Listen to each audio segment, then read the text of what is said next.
Welcome to this video on compound motors, where we explore how they combine high torque with speed stability. This is essential knowledge for students, teachers, and electricians.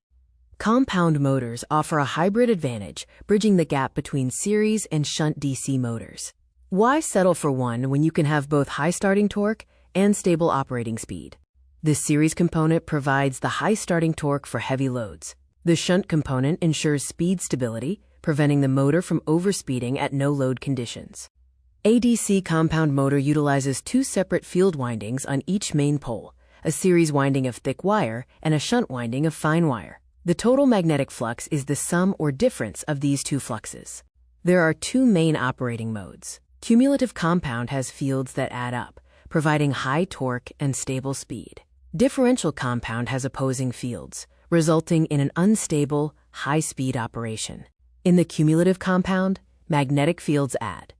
Torque rises sharply, making it the standard for heavy machinery. In differential compound, the fields oppose, leading to increased speed as the load increases, making it highly unstable. Looking at the torque-speed characteristics, the cumulative compound curve perfectly balances the steep series curve and the rigid shunt curve, offering the best of both worlds. Compound motors can deliver up to 400% of their rated torque during startup. This raw power is ideal for applications that begin under heavy full load conditions, such as rock crushers or loaded conveyors. Primary industrial applications include elevators and hoists, rolling mills, punches and shears, and air compressors. All these demand a combination of high starting torque and consistent operating speed. When comparing motor types, the compound motor provides a good balance: high starting torque, safe no-load speed, and good speed control, making it versatile for applications like presses and mills.